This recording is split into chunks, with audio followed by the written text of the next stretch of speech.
Tuhan, kami adalah manusia yang lemah. Mampukan kami untuk mendengarkan dan mengerti firman-Mu. Dalam nama Tuhan Yesus, kami sudah berdoa. Amin. Oke, adik-adik, hari ini kita akan belajar tentang Yesus itu nabi. Ya, tapi Kak Maria tekankan dia bukan hanya sekedar nabi, tapi dia nabi yang besar, nabi sejati. Nah, kenapa dia dikatakan nabi sejati? Nanti kita akan buka. Siapa yang bawa kita? Ada yang bawa kita nggak? Cuma 2 orang. Ya. Coba buka kitab Lukas. Perjanjian lama tuh baru atau lama ya, ada yang masih ragu-ragu. Baru ya.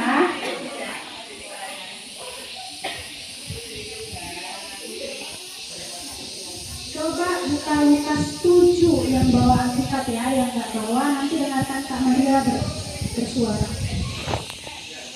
Buka Lukas 7 ayatnya yang ke-16.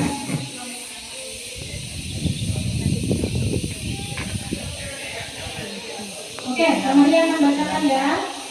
Lukas 7 ayatnya yang ke-16. Semua orang itu ketakutan dan mereka memuliakan Allah sambil berkata, seorang nabi besar yang telah muncul di tengah-tengah kita dan Allah telah melewati umatnya. Ya, Alkitab ini sudah jelas ya, seorang nabi besar akan datang di tengah-tengah kita. Oke, kalau adik-adik biasa dengarnya di gereja ataupun di sekolah minggu ataupun di acara kerohanian kalian sudah pernah dengar Yesus itu juru selamatku, Yesus itu adalah Tuhanku, Yesus itu adalah Rajaku, Yesus itu adalah Imam besar agung.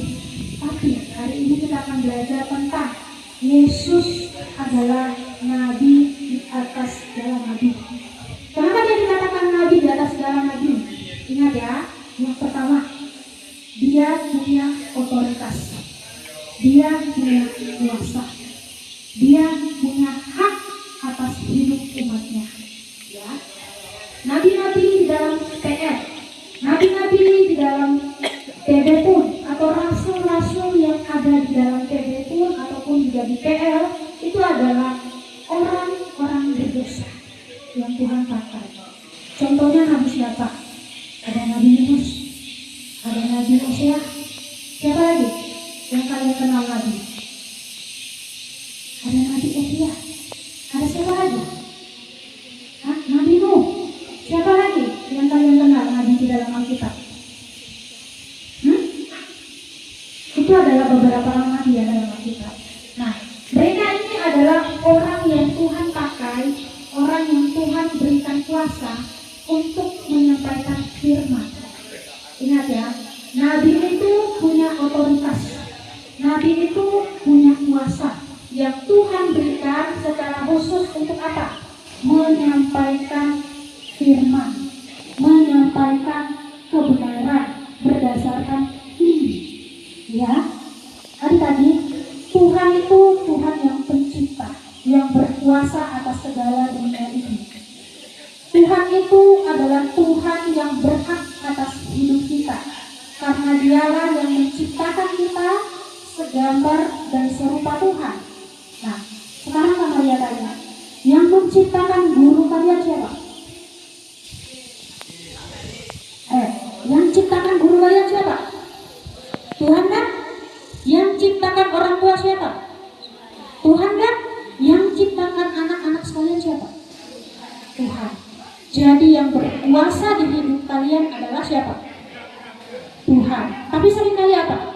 Seringkali kita lebih menyayangi orang tua ketimbang Tuhan, lebih menyayangi guru ketimbang Tuhan, lebih menyayangi diri sendiri daripada Tuhan. Dialah yang seharusnya bertahta di dalam kehidupan kita sebagai seorang nabi yang terus memberitakan kebenaran kepada kita. Makanya kenapa Yesus disebut dia punya otoritas, dia punya kuasa yang besar atas hidup umat manusia. Nah, adik-adik, pada zaman dulu para nabi itu disuruh menyampaikan pesan Tuhan, diperintahkan untuk menyampaikan pesannya Tuhan. Untuk apa? Agar mereka tahu apa yang Tuhan kehendaki dan mereka tetap terus ada di dalam kebenaran. Karena apa? Tuhan tidak suka melihat umatnya itu hidup di luar dari kebenaran.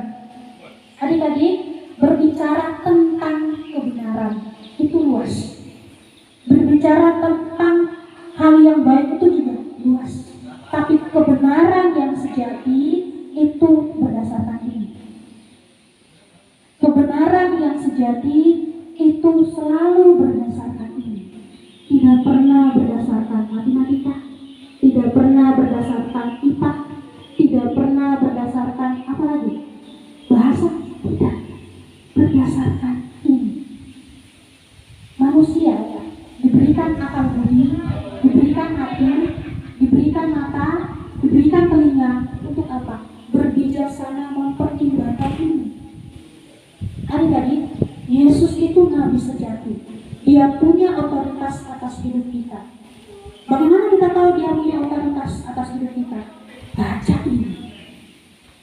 Bagaimana kita mau tahu dia itu nabi kalau kita sendiri tidak baca?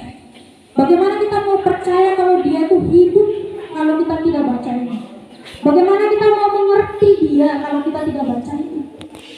Ya, ini tidak untuk dipajang, tidak untuk dimuseumkan, apalagi sampai berdebu. Ini bukan hanya dibawa pada saat kita ibadah, pada saat kita persekutuan seperti itu, tidak. Adik-adik, baca firman-Nya, renungkan firman-Nya, dan saksikan, bersaksilah untuk Tuhan. Itu yang Tuhan inginkan kepada kita, karena Dia punya otoritas atas kehidupan kita. Ingat ya, nabi itu adalah menyampaikan kebenaran Tuhan. Kenapa dia disebut nabi? Karena dia menyampaikan kebenaran tentang kerajaan surga, tentang Bapaknya yang di surga. Ya, adik-adik, Yesus itu nabi sejati. Berhala ya, berhala itu adalah sesuatu yang melebihi dari Tuhan di dalam hati kita. Misalnya apa? Saya lebih mencintai teman saya ketimbang Tuhan. Itu sudah berhala. Kalau ada yang lebih tinggi dari Tuhan dalam hati, pikiran sama adik-adik, itu berhala. Ya, itu disebut berhala. Mungkin orang-orang dulu menyembah berhala, ilah-ilah yang dulu ada patung, ada pohon, bahkan ada benda-benda yang mereka sembah sebagai ilah-ilah mereka. Makanya kenapa disebut ada ilah kemakmuran, ada ilah kesuburan. Itu ilah-ilah yang mereka sembah. Bayangkan loh ya, bangsa Israel ya sudah diberikan penyertaan kepada Tuhan, sudah dipelihara, sudah ditopang, masih buat ilah lain, masih buat patung, masih buat benda emas. Kenapa Pak? Keinginan dari mereka, ilahnya itu tidak benar, ingin memuaskan hasratnya sendiri, gairahnya sendiri. Mereka merasa tidak cukup dengan Allah yang sejati, dengan Yahweh yang sejati, yang Tuhan punya hak atas hidup mereka. Kita juga sama seperti itu. Zaman sekarang, apa berhala kita? Apa? Ini kan? Bukan hanya ini. Otak bisa jadi berhala, hati bisa jadi berhala, mata bisa jadi berhala. Semua yang berhala itu adalah yang lebih dari Tuhan. Bahkan orang tua, bahkan guru, itu berhala. Kalau sesuatu yang berhala itu yang bertahta paling nomor satu, Tuhan pasti nomor sekian dalam hidup kita. Ya, kalian seharusnya bersyukur ya. Duduk di bangku pendidikan ini, Tuhan berikan kesempatan untuk membentuk dan mendidik kalian bukan hanya secara rohani,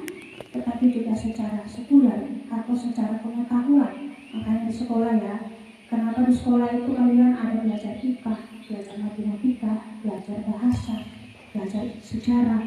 Itu apa? Itu membawa kalian untuk berbijaksana dengan mempertimbangkan baik.